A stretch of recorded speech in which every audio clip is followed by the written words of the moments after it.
Or better. Never better, huh? This is it. This is the peak right here. It's all downhill. Oh, Is that what that means? Very possible. It's only uphill for me. All up I started my day at 3:30 in Washington DC. Just got. Are you kidding me? That's amazing. Multiple Yeah, boys. she had like a template and she uses it. I can't remember her name at this point, but I have done some on. Yeah,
Committee updates up first.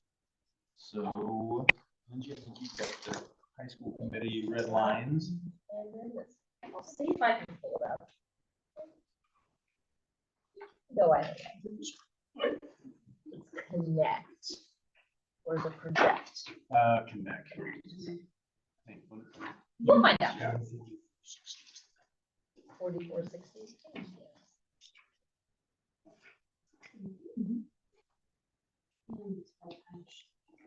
Uh, 44.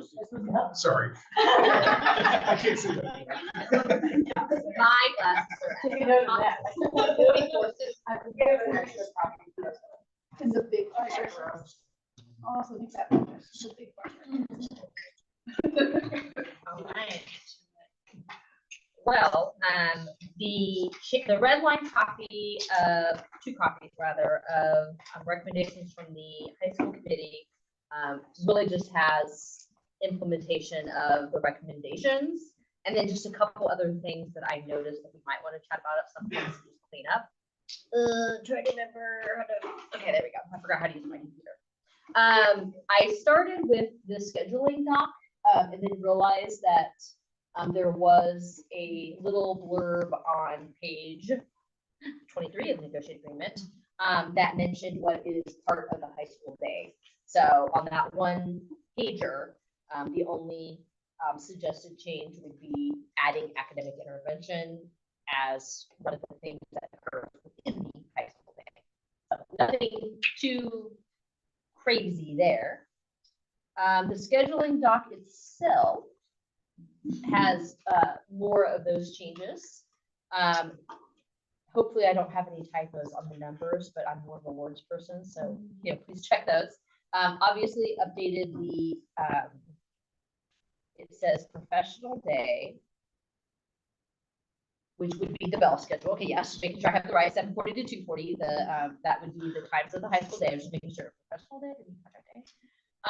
Went ahead and put the bell schedule that the high school committee recommended in there, and that would be the thing that your eyes would be really helpful on, because redlining numbers was difficult. In terms of placement for the definition of academic intervention, didn't really know where to put it, so I put it right above supervision, but placement could be someplace else. That is just the same definition that we talked about. I believe it was our last or the time before, all kind of bleeding together a little bit. I noticed when I printed it that for some reason there's like a random open space here, so ignore that. Couple no minor things I just noticed in looking at teaching a class for a 6-hour variance, it refers to wage back, so I just tagged that. And I thought there was one other thing. Yeah, that would be on page 88. It's repeated on page 89. And then I also noticed that we did have the schedule for the testing day, and that's not something that the high school committee talked about, but I would assume we would want to modify that to align with the 7:40. So I just kind of highlighted that and thought I would let the schedule masters take care of that one. So a thought on for the replacement for wage back, and Hutch, you can tell me if you think. Leah and I were working on some language earlier too that had wage back. We just changed it to the payroll system. That way we don't have to keep changing it. Yes. That work? There's a board policy that references it. Great. As I remember us talking about last year, GBZEF. That might be the one we worked on. Is that the one you're working on? What is that? Paid educator coverage and absences. Yes. Yep. So I remember us talking about last year. Yeah. That would GBZEF. GBZEF. So really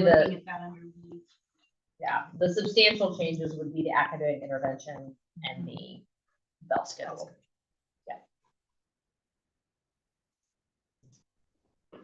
Advisory doesn't exist, it's struck.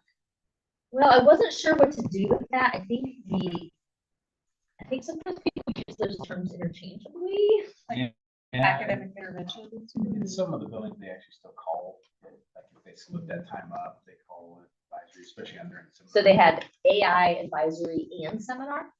No, so like at North, we have advisory is the first, how 20 minute, 25 minutes, and then AI 1, AI 2. So it sounds like it's just a lot of different vocabulary. On the Thursdays, right? On Thursdays, On Thur- on that long. So maybe just taking. We go Monday, Tuesday, Friday, take it off. but Yeah. leave it on Thursday. Okay, Some of that has to do with, the auditors and what they call stuff too.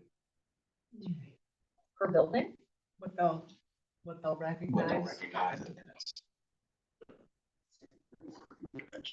Yeah. Like they love the word seminar.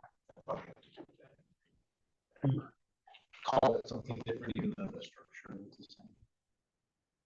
That's interesting. Yeah.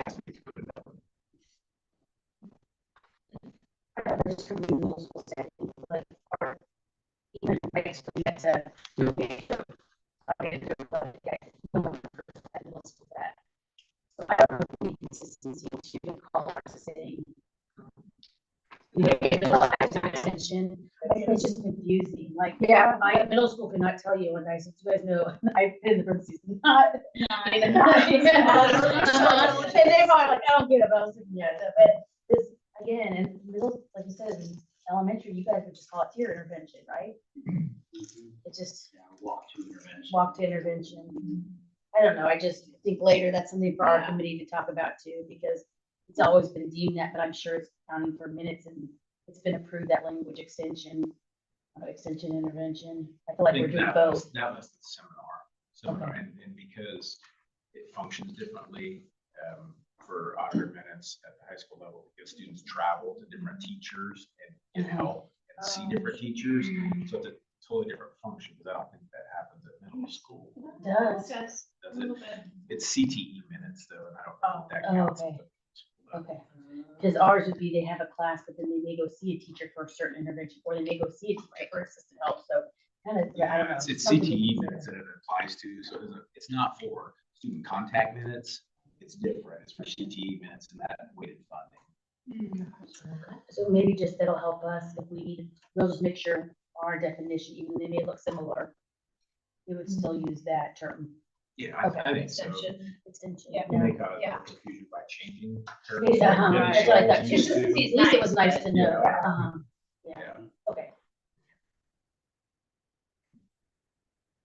I have a question about, under professional day, the 7:40 to 2:40, should that be 7:15 to 3:15? Because that's the contract day. Okay, yeah, Oh, that's what I was, that's why I stopped, it was in a way that doesn't make sense. Okay. Yeah, because it was 7:30 to 3:30 was the contract. Yeah, you're right. I don't know what I was thinking there, 7:15. But I think if you read the rest of that sentence, I'm wondering if that then really is accurate. It may be adjusted with the consensus of the principal, BLT and the lead NEA rep. You can't. Yeah, I'm trying to think if there's been, like.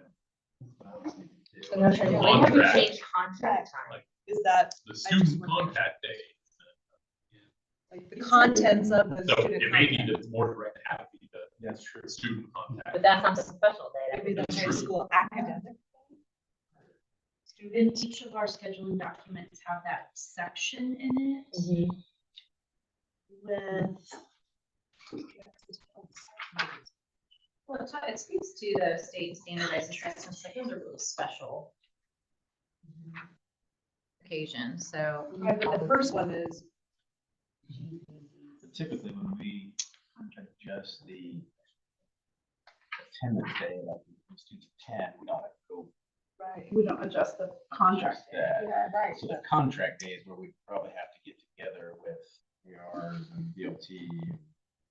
I think, Which is what this which is is what saying. that Now, would say. Yeah, 7:15. I don't remember a time we've ever done that. Right. Yeah, You think it's corrected? Yeah, I think that, Contract because day. if we were going to adjust the contract day, that would, obviously the conversation with PLTARs and those people, versus the student contact day, like if you shorten the day for assessments or something like that, you would probably need to go through that process, because we're not altering the contract day, which is obviously. Well, it does say actually though, on the next, that language we've had on the bell schedule forever, that's very, language I think is pretty parallel to with individual building changes can be approved through the bell schedule by consensus of Yes. administration PLTAR. And that's, yeah, that's speaking to the bell schedule on the next page, so we don't let this speak to the actual contract day. You're right, Eric, because on the next page, it gives a note to address the student contact day, and this would give a way to address the contract day if needed.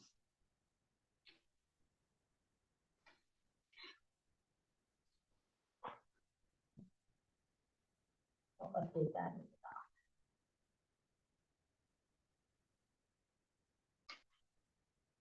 And yeah, I went back and double checked the red line against that schedule we handed out last time. Okay. It matches. Okay. You can't do that.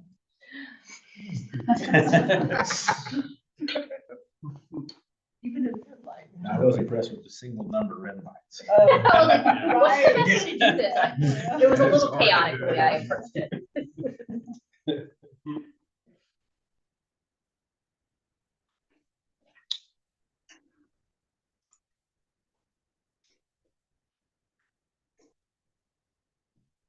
The only benefits is next, and the only update is we do have a meeting set. May 9th, get another, a couple agenda items, and we will hear from lots and usage and all the things. Minor update from extracurricular academic support salary schedule committee. Today, we were able to send out a ranking tool. I've gotten a couple questions about it, about a proposal we may have left off. So I haven't had a chance to get back to Eric about that. So once we get that ranked, we should be able to have a proposal to bring to professional council at a future meeting.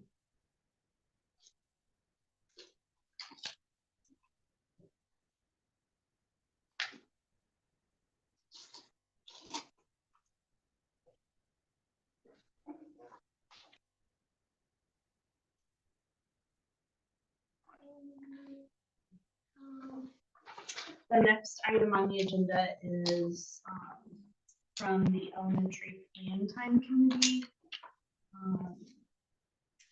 Todd and Shelby and I were charged to take a look at that elementary scheduling document and look at areas that would be impacted, moving forward with a proposal from the committee.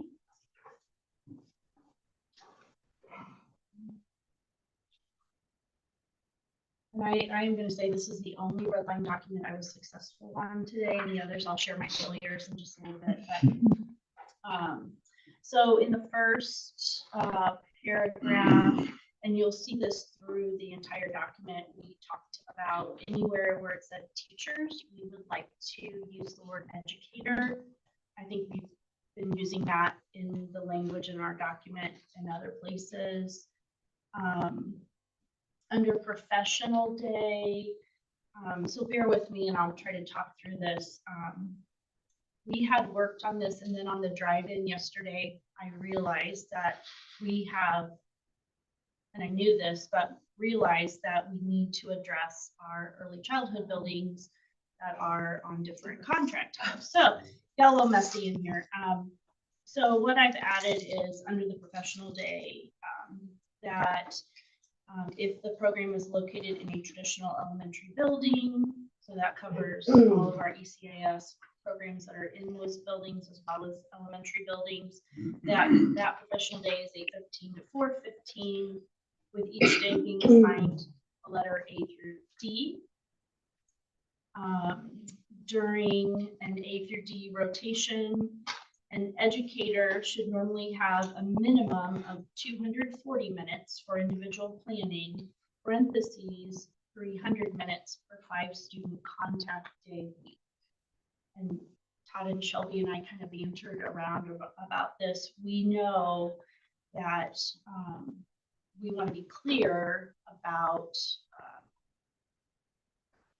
for people reading this, not to think, gosh, we thought we agreed to 300 minutes, but now I see 240 minutes, but proportionately 240 minutes over A through D would equal 300 minutes over 5 days. Yeah. That's a little math. So, and we may have suggestions from the group to kind of figure out a cleaner way to say that. The next section about half-day schedules, you know that some of our buildings have struggled to be able to provide 30 minutes of plan time on those half days. And buildings have been very creative in how that they've been able to do that. And Angie, this might be where we need equal instead of equitable, but the vision with that language is that during a half day, a building would be able to carve out equitable plan time for all their staff in that building. So I know at Clearwater Creek, it may look like 20 minutes. And at Westview, it may look like 23 minutes. I'm just making that up. So is that equal and not equitable? Or do you want to think on that? Yeah. Because it's dependent upon Dependent, the yeah. size of the building, Yeah. specials. Equitable, maybe we emphasize that point a little bit more, but it will, I'm sure, be a question. Then I added a section about early childhood educators. So their professional day for Harmony is outlined as 8:15 to 4:15, Heartland 7:40. Oh, that's wrong. It's not 4:15. That would be a really long day for them. 3:40, so I'll get that fixed. Because it mirrors the middle school day. They have PLC on Fridays, and this is language that I lifted from other parts and just plopped in here. The rotation schedule is not used for early childhood. 300 minutes of plan time is scheduled over a typical 5-day student contact week for early childhood educators, knowing that the chunk of that happens on Fridays when students are not in attendance. Shelby, let me keep going. Yeah, keep going. I'm thinking more about the equitable amount of plan time. Okay. I'm wondering, maybe one of the things we could look at is, so the earliest dismissal time we have is 11, on our new schedule. Sure, we'll say that hypothetical. 11:40. We could take a look at kind of our largest buildings, Manchester and Clearwater, see what they could possibly do, and then that could be our exact our benchmark. Okay. Yeah, let's do that. I'm just thinking out loud. Yeah, give an actual amount. Yeah, exactly. Something like at least, maybe, I don't know, 20 minutes. Maybe that's the magic number or something like that, at least 20 minutes. But work on that. Yeah, I'd like to see an extra teachers or early childhood teachers, educators. That fourth down there on the walk you got. Oh, yep, thank you. Oh. We're teachers, educators. Okay, under the section 2, then under professional day, A through D rotation schedule. We've added the word specials, elementary specials schedules utilize a 4-day rotation. Again, changing 5-day to 4-day. On the next page, CLA is struck from classes on the schedule. SIP meetings are struck from an A through E rotation. And the language that said A through E rotation does not apply to early childhood has been moved up into the early childhood section.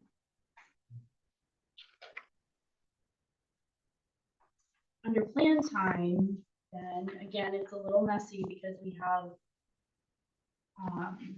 two different contract times to think about. So we revised the language to say all elementary educators assigned to teach full-time in an elementary program will normally have 240 minutes of plan time per A through D rotation, or 300 minutes per 5-day student contact week. For educators housed in a traditional elementary building and Harmony Early Childhood Center, 8:15 and 8:45, 8:15 to 8:45 may be scheduled one time for 5-day student contact week as planned or PLC. I think you're missing there, that from like, it's not counted as timing to get people to pull up It there. does. The 3:55 to 4:15 may not be counted as plan time.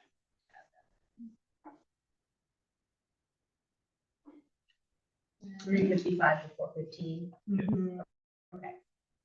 At Heartland Early Childhood Center, kind of parallel the same amount of time, 7:40 to 8:10, maybe scheduled one time per 5-day student contact week as planned or PLC.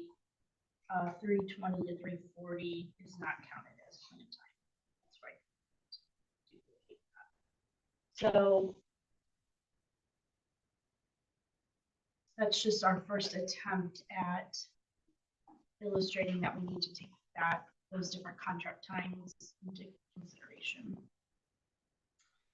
And I have a question about something else on this. You want me to wait till the end? No, go ahead. In looking at the bottom of that page above the chart, the language about if the program assembly or party occurs during a classroom teacher's plan time, two things may occur. I understand why number one is there, request that specialist teachers supervise students during plan time, because in the previous world, some specialist teachers had an excess time. Is that going to be the case in the future? Correct me if I'm wrong, but I think that if, let's say there was an assembly during my PE class, the PE teacher could sit with the students and supervise them during that assembly. And I could go ahead and do that. Does that make sense? It does. Okay. I was just making sure that that wasn't there due to the excess time that doesn't exist for most special teachers. No, no. Okay. No, it's only used in the case of like, if the teacher is scheduled to get planned from 1 to 2, if there's an event or something. Okay. Okay, thank you.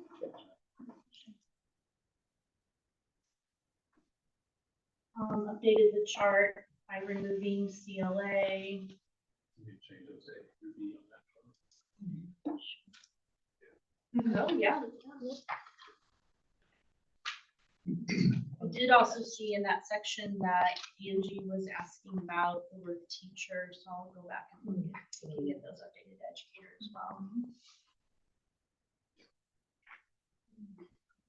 Control. None. Okay. We talked about that chart. I know, Too, yeah. I'm wondering if, we had different versions. we were looking at doing, like right now it says 30 minutes twice through A through E. Which is not, And were we gonna say, what were we gonna do, 60 minutes? for A it through has E? to be 60 minutes, but it's up to the school's discretion for, like, 30 minutes. Right. it's like, how deep do y'all want to get into this? Like, at Countryside, I see 1 through 5, grades 1 through 5 for an hour, 60 minutes once a week. Kindergarten, 30 minutes twice a week. Some schools are doing that. That's right, some are. some Yeah. aren't. We did change that chart in one of the versions. Yeah. And the next line references counselor time underneath that, chart. Is that still? Guidance instruction. That's still applicable. not. Counselor is not part of a specialist rotation. Gotcha. A through D, it's a every 2-week rotation that they do separately. Yeah, this one was a bear, guys. This one was a big one. We appreciate you also helping us with Yep. this. Let's see, under recess supervision, a change from teacher to educator 2 times. We are suggesting that the language, I'm sure it's in there for a reason, that says class size and number of grade level sections vary from school to school, making rigid guidelines for supervision ratios difficult. But then right after that, there are recommendations for guidelines for. So. Seems additional. Yeah. Next page under agreement to supervise the lunchroom, we ran into the same wage back. So, changed it to the online payroll system, but what I'm hearing is maybe we just need to say payroll system. Consistency. Under traveling elementary staff, the courses have been capitalized. Again, kind of reiterating if they have more than 300 minutes of plan time over a typical 5-day student contact week, they may be asked to be part of this language. Changed educator again a couple times.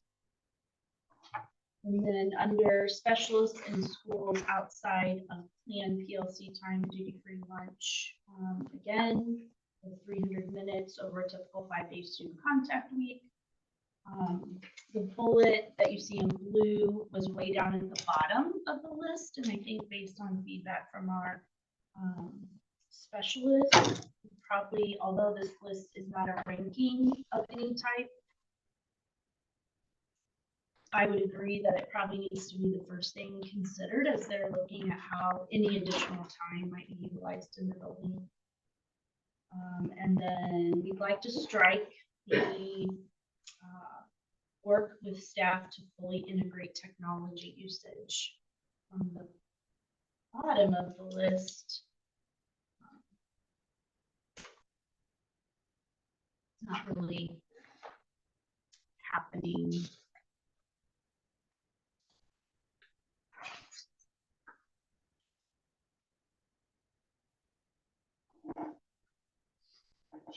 I knew you would have predicted that this also impacted other language. But it did. This is where I could not get a red line document to print with red lines. I don't know. Yeah, it was a good time. So this is the professional day board policy GBZCC. If you flip to the back under elementary. I just went old school. Yeah. Updated it with the same language about plan time that you saw in the scheduling document. There's one.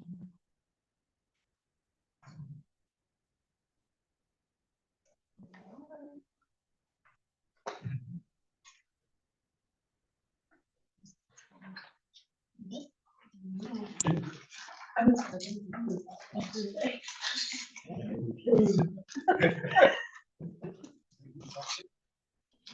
not catching right. The next change is in policy GBZEA, which is our professional development policy. And the change is under PLCs. Elementary educators have a 30-minute slot assigned per day of the week, not A through E rotation. We did have a question that came up in our committee work about the impact of changing how maybe SIT meetings and PLCs are scheduled, if they are scheduled by day of the week and not by the rotation schedule. And Todd did some high level math. The highest level math I've ever done. Yes. Counted. And I- The ABCDE calendar, how many days there were. Right. And then just counted how many days of the week there would be. So for instance, if you had your SIT meetings on a Wednesday, how did that compare to how many B days we had? Let's compare. And it was about 6. All of that. Now, don't look at Fridays or Mondays. So We did. it's- that's We very can look at- different. But We would Tuesday, need to Wednesday, have Thursday. SIT days on probably Mondays, Wednesdays, Thursdays. Preferably Wednesdays and Thursdays, but we also know that that schedule is largely dependent on the school psychologist's schedule, and how many programs they have. But ideally, Wednesdays and Thursdays, I think, the best days for SIT meetings have the most consistently. Tuesdays, I think, the trouble with that is that that's going to be our administrative staff meetings. You should have requested to have those on Fridays. Is it too late?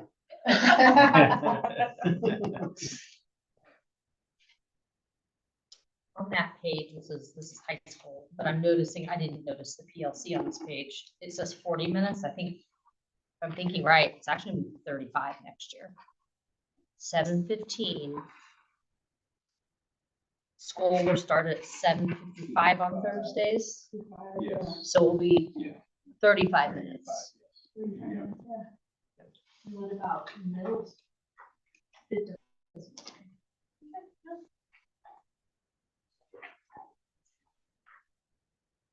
Varies depending on your position, really. True. Yeah. What's that? Forgot middle school. Yeah, those little times. We need to add early childhood. Here, I know you added it in the other document, but they're left off. Maybe not. Or PLC. Yes, that's sorry, I didn't clarify. They do, it is mentioned in the elementary scheduling document that they're assigned a PLC on Fridays. So Good. we could just put the same,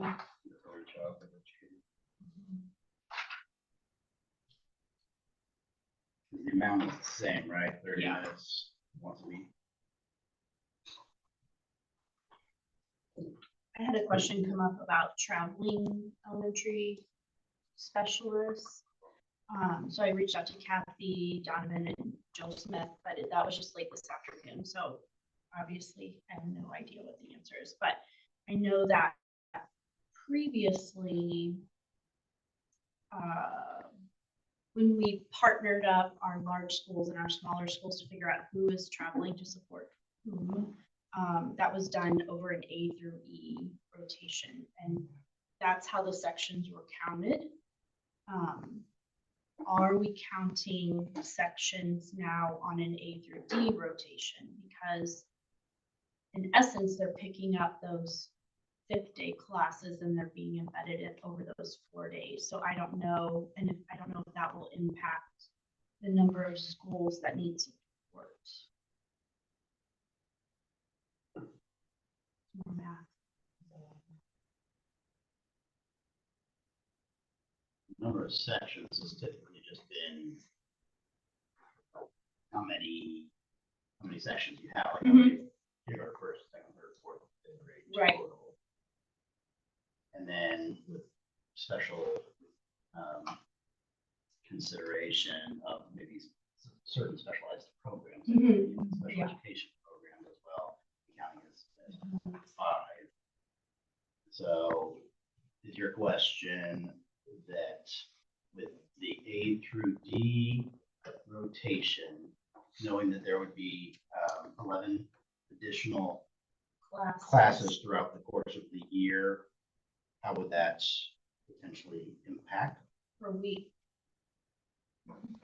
Right. Yeah. Yes, right. How would that potentially impact the number? Any guidelines that exist about how many sections? Yes. Yeah.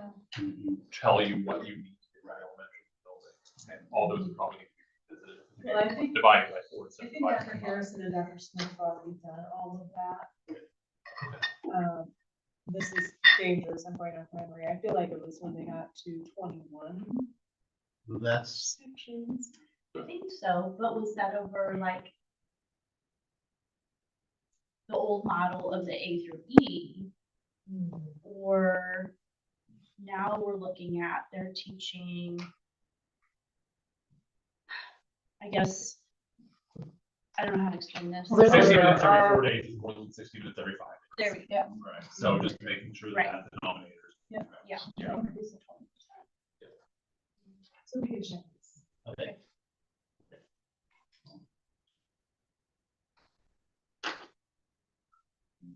That was a lot.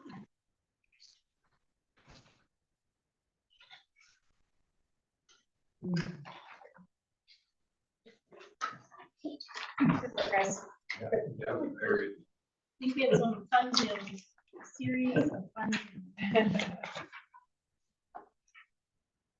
Oh, gosh.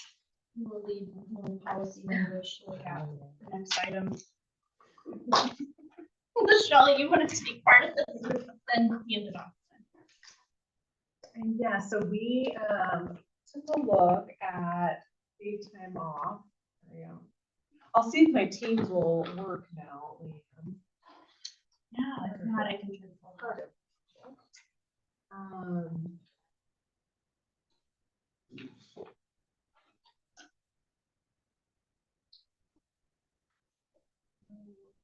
Maybe what we might want to start. And I can have the draft consensus ready, because we will look at that final. My teams is still not running.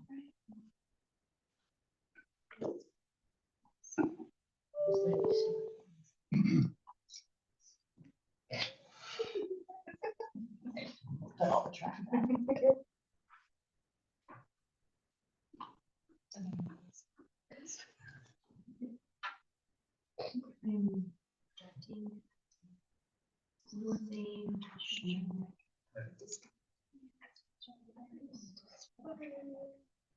Intermediate reading.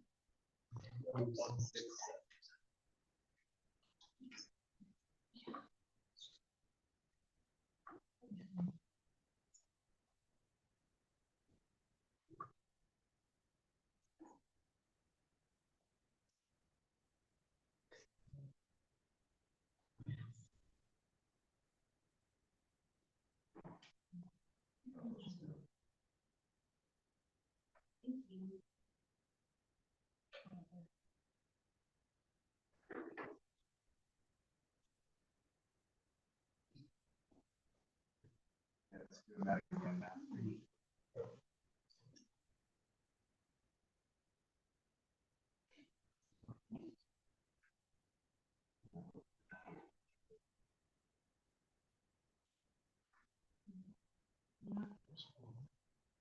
This is when it won't let you stop. All right, I'm restarting.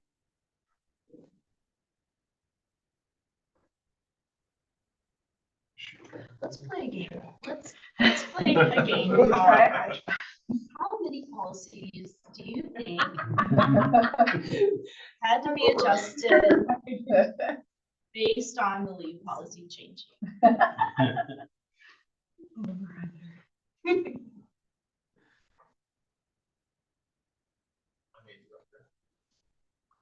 Oh, that's right, you're out. You're out.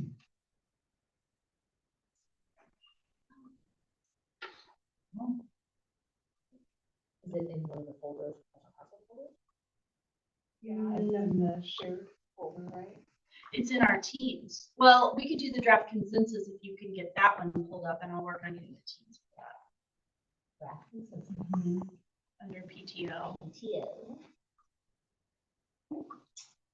4:30. Yes. Now the teams. You want me to draft correct. That'd be great, thank you. We'll- If we'll you see- can. We'll see if it likes it still.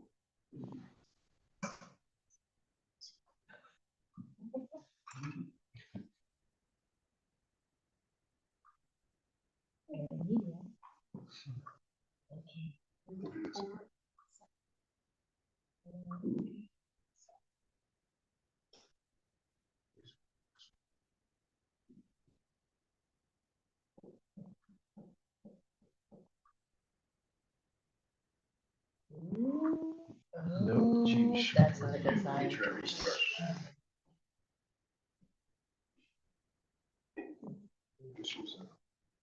You got your stuff okay?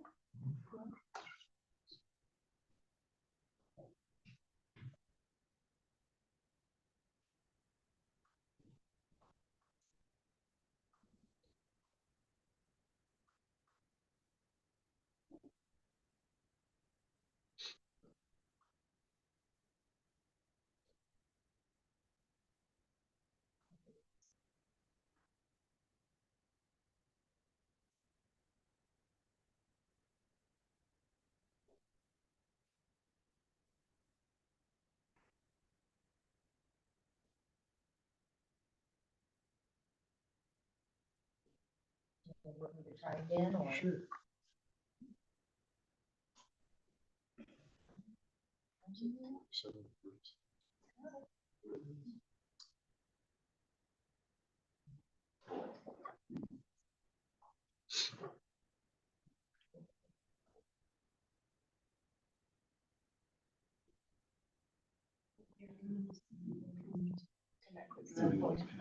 Podium two, turn two. So I can send it to everybody. Oh, cool, thank you.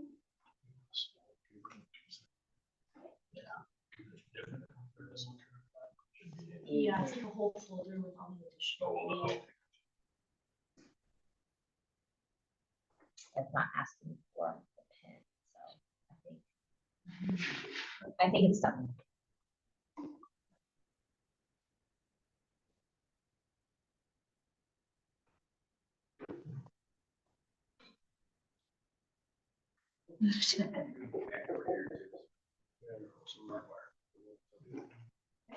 Here, I can do that since you're.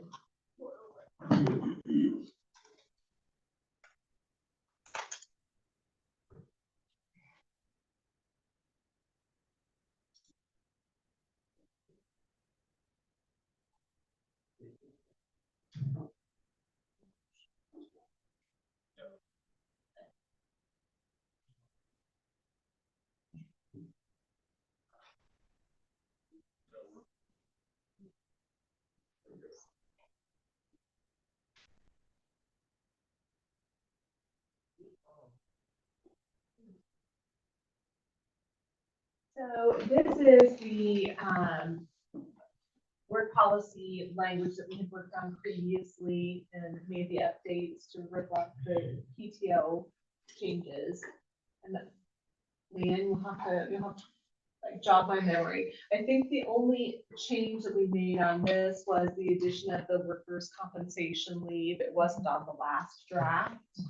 And then we just cleaned up the numberings, and one of the numberings I do want to just talk about really quick was, you can see up above there, we did PTO, and then on the previous version, we had the next section as prolonged absences, end of the year, and end of employment.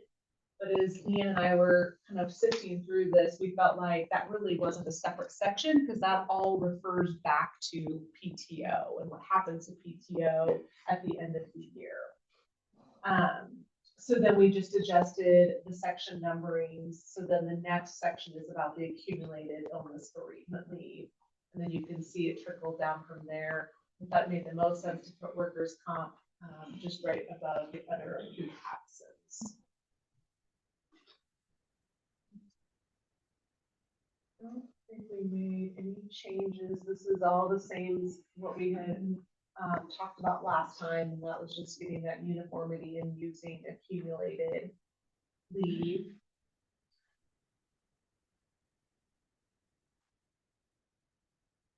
And the blackout day, there weren't any changes to any of this.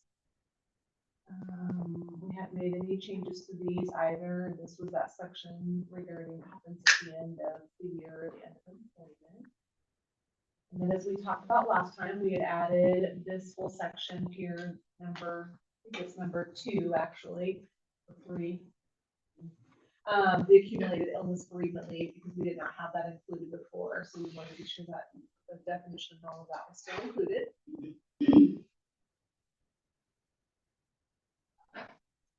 And then no changes under FMLA. And then under childbirth and adoption leave, just again referencing the accumulated illness bereavement leave.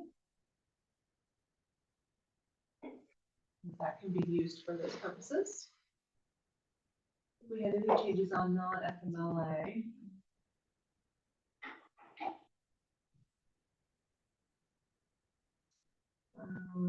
Prolonged absences, not made any changes here either.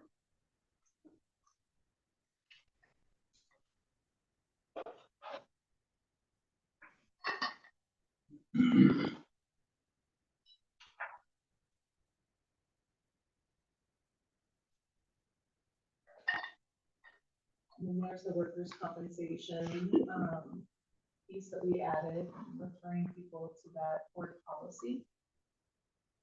And then we did keep that highlighted section that just had noted that we were going to revisit this next year.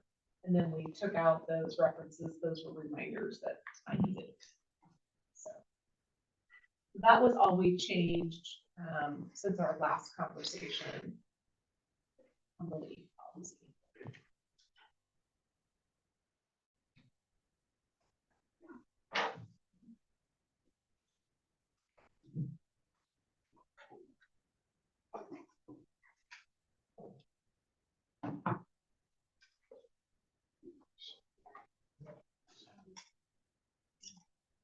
So as we were sifting through to look at other places that this language would need to be updated, there were a number of those. Who guessed 8? So the first one is Appendix A or page 63. And this is where we took out, there was in that table in the bottom, there was a reference to coverage for CLA. And so in the updated version, we struck out that row. Leanne struck out that row. She figured out to take out the row.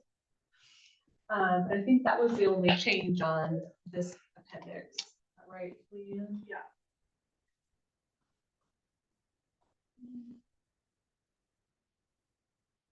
And then page 91, which is appendix B.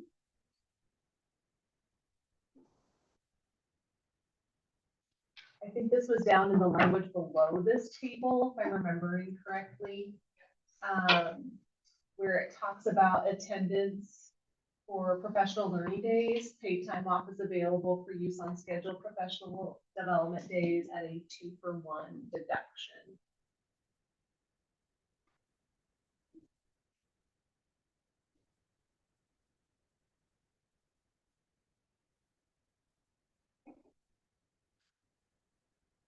And then on the salary schedule, again, there was some language down below in the descriptors when it talks about retirement benefits. And so again, we just were updating that to reflect. Oh, that's okay. To reflect that it's going to be the accumulated illness bereavement leave. Again, just keeping consistency with our language there.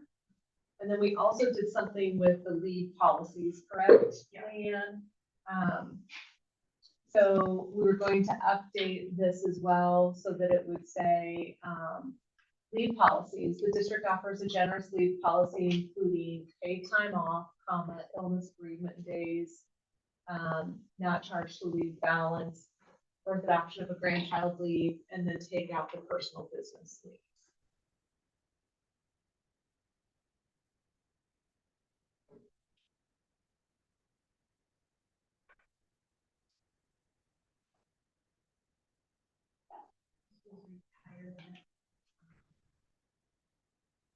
And this again was more of that cleanup and getting the consistency using accumulated illness bereavement.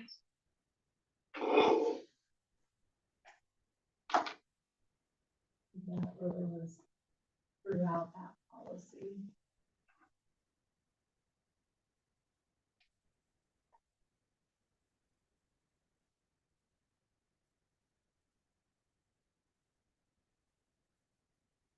And this is lead bank. So we spent a little bit of time on this. Much of this is, again, just getting consistency in the language that we're using, but then we also, so if you look under joining the lead bank, we kept all of the parameters that employees that have to donate a day in order to be eligible to draw from the day. And then that day can be donated after 1 year of employment. And that day that's donated is a PTO day. And then as we scrolled down and got into the types of circumstances for the need to draw from the lead bank, this is under extraordinary circumstances. And so that number 2 there, prior to applying for additional days from the lead bank, individuals will have used or project to use all of their paid time off leave and illness bereavement leave. That really matches what we do currently as well.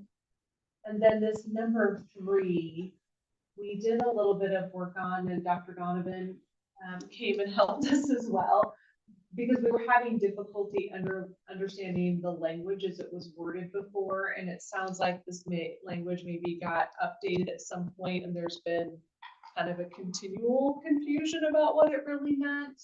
So through our conversation and looking at how the lead bank has been working, we updated the language to state that the amount of time granted. So again, this is in reference to when somebody has an extraordinary health or medical need.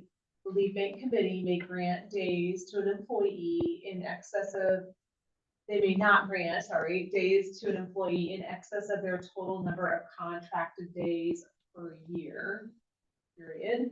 The lead bank committee may not grant days to an employee beyond the current contract period. And then there's no minimum days of consecutive absence are necessary. So the practice of the lead bank committee has been that they have, if somebody has an extraordinary health or medical need, that we don't provide more days than a person has in their actual contract.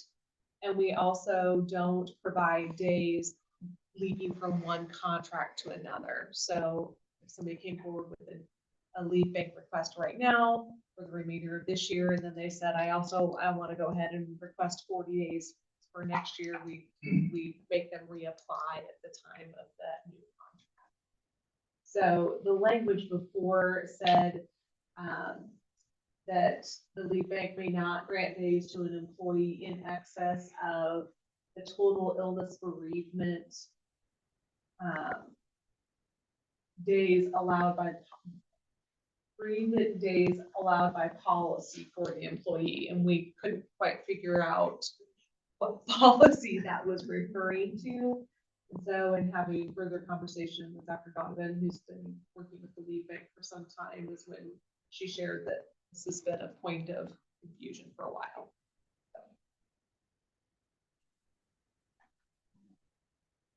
Yeah, and then again, just again, noting that you have to use your PTO and your illness bereavement leave before you start tapping into the sick leave.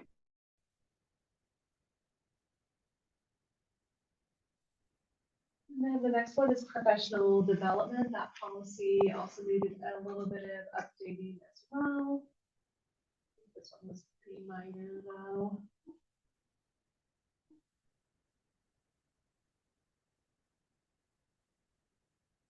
Oh, this was in regard to the A through B, yes.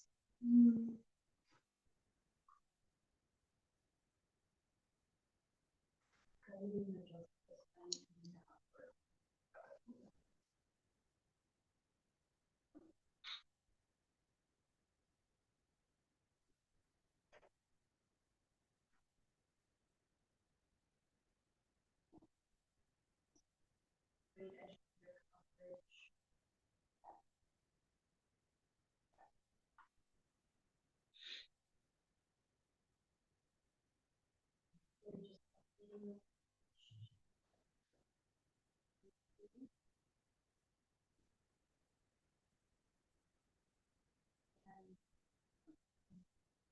Not wage back.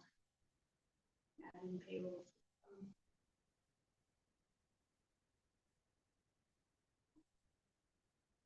And then there's a document at the front of the agreement that's not really policy, but it's more kind of a nice checklist of dates, if you will. We've had a date where, if you were going to roll over personal business days to convert to illness bereavement, you had to meet that by a certain date. The date now is really applying for a deadline to request exchanging 3 days of PTO for that 75% of the daily salary. The change. That sparked another question for me. Is clear back in the document I was doing? Yes. I had up the GBZ CDA Got it? on page, GBZ, is it one of these? that you- Those leaves policy. yeah, the leaves policy, yeah. Oh, okay. Well, let me see here. Page Was it 2. there? No, not page 2. Hold on. I just had it. It's the one, the returning employees. Yeah, it's the second page of that document. Second page. Oh, Did we talk about that one today? Yeah, I mean, just the question with B is, it says returning employees can do these things. mhm. And I get the question that we had was, wouldn't we want all of our employees to be able to exchange for the daily substitute rate to encourage them to be in the classroom, regardless of if they're resigning or retiring? Yeah. I think we don't have that requirement currently on the payout of personal, unused personal days, right? That's, So that would you be would be it. eligible for that even in your last year with the district. Well, that hasn't been the practice. No, and Leah and I were discussing this today, and I was sharing with her that was part of why I had put that in there, because it's not in our current policy, and it's created a little bit of confusion, because that's not been our practice. If somebody's departing from the district, they haven't been eligible to turn in and have those days compensated for. But, you know, I'm wondering, knowing the change we've made in terms of what that buyback is, I don't know why we wouldn't honor it for everybody. So, and when I was writing this, I was struggling because it seemed a little odd to say returning employees, but then letter C talks about the person who's retiring.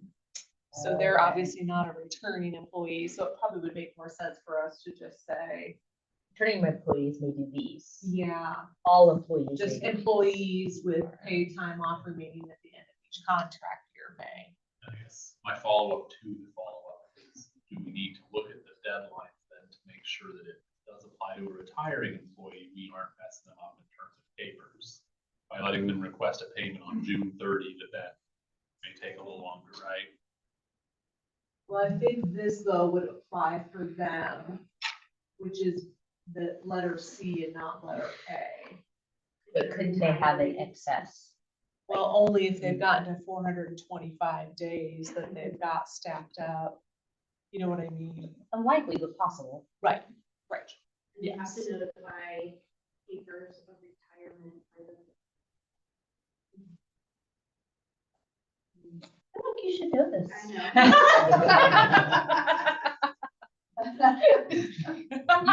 You can do that one right back to me, you know, in the near future. But I'm also thinking through.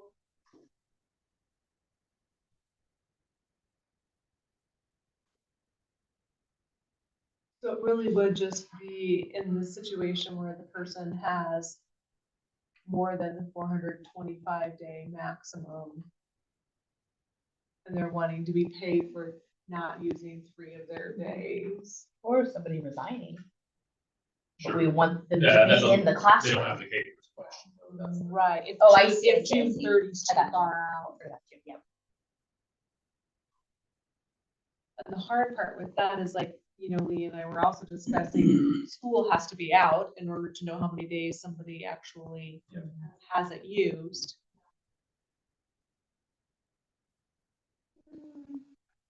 Why don't I do some checking on the capers thing?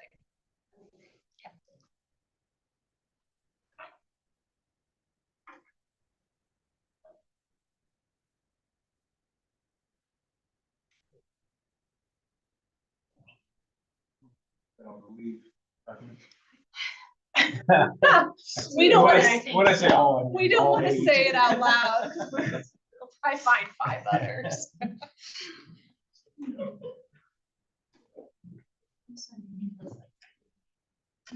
Yeah.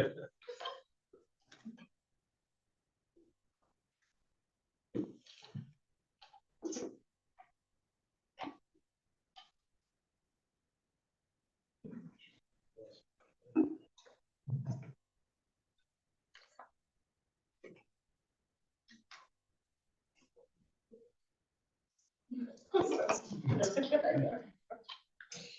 have a PowerPoint. I also have some of an illustration about midway through, because I may lose you in a couple of bullets. And I don't mind being stopped. I might want to go through one time if possible, because it doesn't necessarily flow. You might go, what about that one thing? It might go on the next slide. So I'll kind of pause roughly in the middle and see if you got questions about it. But basically, as we understand from the notice letters, there were several things that we all proposed. Obviously, increase in giving salaries, allowance for a minimum of 1 step movement, color movement for educators that are eligible, and then to enhance those bachelor lanes at 0.006, like we do kind of later in the schedule for other lanes. We also request examine and revise the supplemental pay, taking into consideration the recommendations, which I guess are still forthcoming. And then establish a District 12-3B match to enhance the retention and recruitment of our staff. Just kind of a caveat is, there isn't anything that you propose that we don't disagree with. That in principle, we agree to all of it, but there's kind of two other things that we always have to consider. Always never fun. One of them is we have to make sure that it's short-term and long-term financially sustainable. And then the second thing that we can't lose sight of is there's another 50% of our workforce that we also have to do something for. So it's not that pitting any work class against the other. It's just a reality that there's another 2,500 individuals that we have to figure out what we're going to do compensation wise for that as well. I was able, back on April 11th, these were the kind of projections of where I thought we would land financially for new money for next year. As of today, even though it's very fluid, there are a few adjustments. I think we're still on track to come in on budget. If not, we're a little over, but it's close enough to cover it. Total loss is still the same, 5.5. Other increases, that's kind of the non-compensation pieces. It actually decreased pretty good. I was down to about 1.2 until we had a visit from DS Bus, and their contract may go up over $1 million. And it's because about every 3 years, bus companies have to negotiate with Teamsters or whoever the union is for the drivers, and they are settling. And the way transportation contracts are, that's a variable piece. Even though we're going to be more efficient with 3-tier, it may still go up, and we may be able to massage that a little bit. But I was hoping it would come down even more. Base funding is higher than anticipated. That has not been locked in by the state, but we believe it's going to be $53.75 a student, and that would equate to, instead of 9.1, about 12.5 million. The COLA thing stays the same. Then our understanding is, I'm going to lose a little bit because I haven't been in touch with KSDE on exactly what changed. I believe somehow in determining how much the distribution of the additional SPED money, they've now included what we get in the way of Medicaid. And so it changed the allocations, it brought ours down to $5.7 million, but with LOB on top of it, it becomes 7.5. That is kind of, I don't want to say it's under the table. We just got to Frank at 7 a.m. this morning and said, what is in that spreadsheet that's going to start coming forward because we're leaving with OMEA. So I believe we'll have about 15.5. It's a little better than the 14.3. I guess, best case scenario that we had back in April 11th. That felt like 3 months ago. I started searching through the minutes and I couldn't find. It does feel like a long I don't know if you heard my story. I started in Washington DC at 3:30 this morning and I got here down for the meeting. And I couldn't get access to T drives and S drives, so I was like looking through emails of draft minutes trying to find my own presentation. And access for it. One of our greatest focuses as a district is starting teacher salary. We obviously we want to pump as much as we can into the salary schedule for retention, but the obvious fact is we are the lowest in the Johnson County districts, and unfortunately, they're going to have some of these same, lack of a better word, windfalls, and they're going to be close to probably $50,000 before Blue Valley and Shawnee Mission will be at least before it's all said and done. So we're losing ground on them quickly on starting teacher salary. So our proposal revolves around mainly the salary schedule, and that is to establish a starting teacher salary at $48,172. That's $2,172 higher than it currently is. And we're going to accomplish that by providing 3 levels of movement. Notice I started using the word levels that we kind of got away from last year. Not hung up on it, but we kind of use there's levels and steps, and we're trying to be very clear that it's not that steps aren't years of service anymore. You can take it or leave it. I label everything a level just to help with that narrative. So, for example, you're MS 12 level 1, you're going to end up being MS level 4. Where I might lose you a little bit, so I had some illustrations. And I'll send this to the whole group. It's easy to me getting into the T drive. I've got an email all mocked up. And Eric, I've got some financial kind of stuff. I don't know if you want to sit and I can explain what each tab is, but it'll help you with the numbers. But then once that movement occurs, we eliminate levels 1 through 3 and add 3 additional levels at the end. That's what I'm going to illustrate in a second. And you just renumber them all 1 through 38. So we still have our 1 through 38. Why do that? It becomes very economically unfeasible to pump enough money in that starting teacher salary to get near Blue Valley and Shawnee Mission. It was kind of the desire last year to try to raise that even more. We weren't able to do that. So it's trying to hit the reset button and get in the pack at least before, by then, once we're in the neighborhood, we should be able to just keep adding to the starting cell and let it flow through. We place all new hires on that level, that new level 1, but we also have all current staff with 1 year of experience. Much like we have other areas where they have multiple years, there's no way around stacking up the first group, the first 2 years that I could determine. We replace all new hires with experience as we've already previously agreed the average years of service, the bands that we came up with and agreed to together. And we totally agree that we would take those bachelor's columns and add the 0.006 index all the way down. So not that you couldn't follow that, but sometimes pictures help. And I did a couple boards, leftover boards, so didn't spend any money. That's real easy. That's existing salary schedule. 38, right? And it goes to 92,058, starting at 46,000. Then you add on what you would propose, the bachelor's.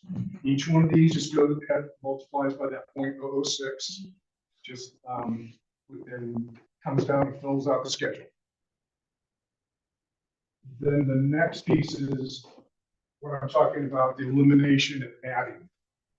After everybody moves down for Number 4 is the first level. The red would get eliminated, the green gets added at 0.06. You still kind of have you still basically have doubling, you're ending before adding on, you're still at the 92,000.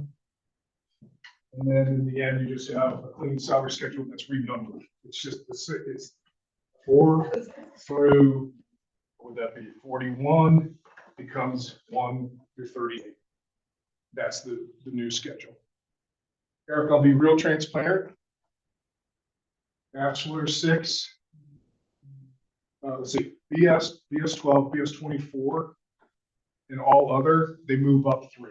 That 0.06 happens a little earlier, but the compensation is growing kind of faster if you look at lifetime earnings, but you'll see it in the spreadsheet when you take a look. So I wanted to point that out. That's what I'm talking about with those points. So monetarily, what that comes up to at this point, oh, sorry. Obviously, we also agreed we need to do the column movement for anybody that's eligible. We would increase, if we move that starting teacher salary to 48,172, that would become a new driver once again for the extracurriculars. And while we don't believe it's going to be astronomical, there is going to be an increase in healthcare costs. So we propose again for the 6-year road that we just keep staff would not pay any more contribution. The biggest thing we're facing right now, we know we'll have stop loss coverage increases and some plan costs, admin costs, those types of things. Financially, this is what I calculate in Eric, this is kind of a spreadsheet piece I can give you. I believe the level movement, you'll see, is $8.3 million. It's about 4.6%. And if you take what's the salary schedule cost us right now, and with those moves, what's it going to cost? It's 8.4 million more at 4.6. How movement's running about 850,000. I don't know if it's an anomaly or it's that low. So if you put on top of that, all these have FICA. So that's about 955,000. I hope it stays that low, but we'll probably need a couple of years just to see, is that really what's happening? If you include that, that's a 5.1. If you adjust the extracurricular schedule to a new starting salary of 48,172, I think it costs about 212,686 with FICA. We don't know about the additions. I probably should highlight that one. That's one we still, I know, need to talk about. We can't quantify PTO. We just know we believe, I don't know, I believe we'll face an increased cost because of the conversion. I don't think it's going to go one for one with the, we didn't have sub costs. Therefore, I think some people, now anybody can basically cash that in. I think there's no cost behind that. I can't measure it. And the health insurance, I don't know exactly what that's going to be done. If we did a comparable amount for non-bargaining unit compensation, one was about 4.2, and then there's that 2.5 that is inflation for all the other items like utilities, pencils, paper, and the big floating thing in there is our bus contract. So that comes to about 16.2. And I know it's not all O&EA costs, it's just, it triggers a cost of about 16.2 versus the 15.5 worth of new revenue. So we're in the ballpark, so we're comfortable with the offer. That's about 5.1%. Inflation for the end of March for 12 months was 3.5%. So we're well above inflation. It'll be a little more than 5.1, but once again, it's those immeasurables that would push it up, and I can't quote anything exactly what it would be. So kind of recapping back to things that you had proposed, increasing beginning salaries, minimum 1 step, or excuse me, beginning salaries. We've accomplished that with 48,172. Column movement, we agree with the column movement. minimum of 1 step, we've got it to 3. Enhancing the salary schedule, for the bachelors. That's reflected in that new salary schedule.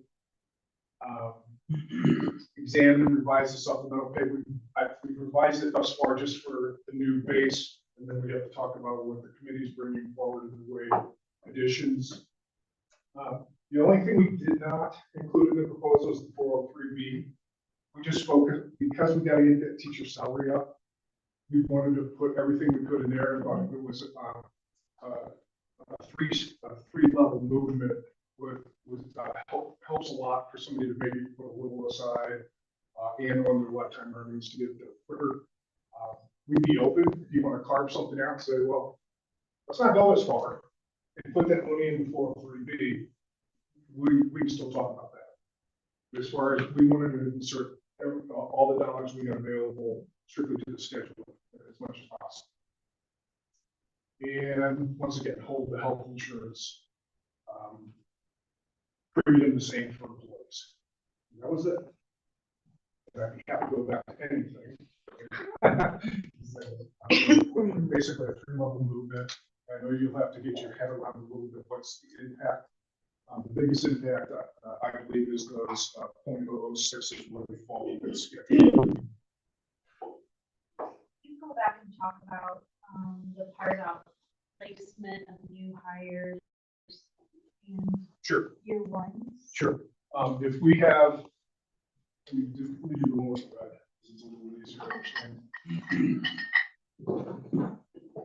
If this becomes the new 1, we've actually moved 1 there. 1, 2, 3. Now I'm going into my 2nd year. Plus, I hired somebody from K-State. They're both going to land on this step. So you're going to have, while that 2nd year person got a raise, they're going to be paid the same as the person we bring in with no experience. Which there are similarities throughout here based on people have, and especially when we put up, everybody came to the top of the new schedule. Not something that we want to do every year, but it was just because we couldn't get that teacher salary high enough last year, just because we didn't have enough funding to do that. It was an attempt to hit that reset button on that one. I apologize, I have to go to an Avid Senior Awards thing, Oh, so, sure. but I'd be curious, of what the district investment would be if classified staff started at 20. Just to kind of see what that investment would be. I know you had comparable, the $4 million of comparable raises, but I don't know if that would be considered comparable. Yeah, that's floating around somewhere. Yeah, the classified staff, so, Sort of at $20 an hour. yes, Yeah. yeah. I know somewhere in that. I was just gonna say 6, so I think it was. Okay. Sorry about that.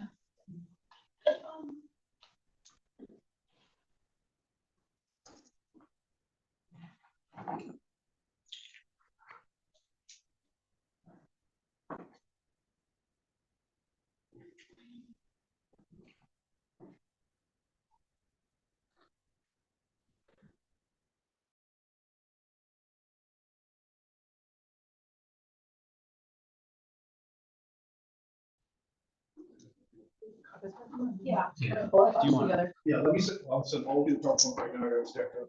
I don't know, do you want 1 second at the computer? If I, sure, show you what I got.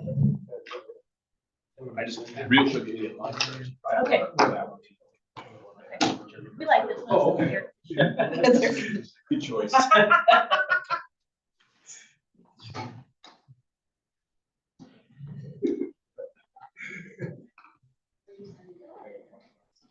I'm sitting there. Do we want to set another time? Yeah. Oh, okay. That's 5:25. Just sort of like 20 minutes. 20 minutes. Yeah, Okay. around 20 minutes. Okay.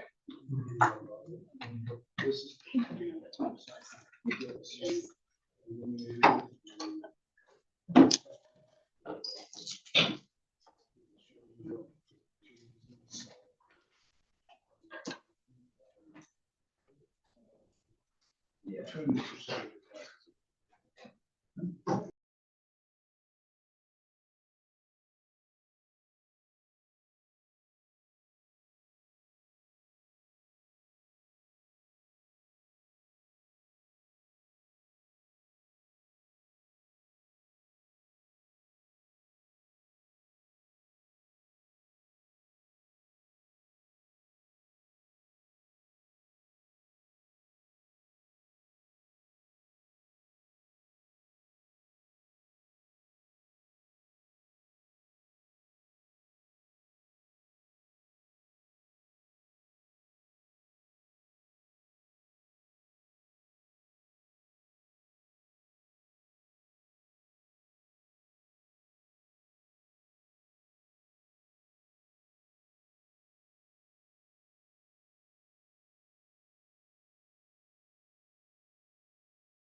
Right. So you guys make the close. It does. The lights are out, you can still see down the third result. Like highlight, like so Baylor basketball highlight. Oh, yeah, bigger felts. Yeah. Yeah.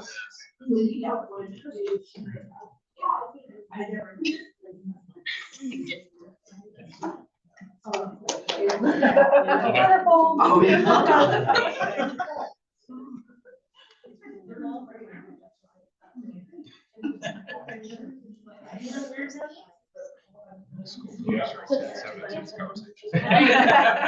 Forgotten. It's so true. Being an adult child, that is very good.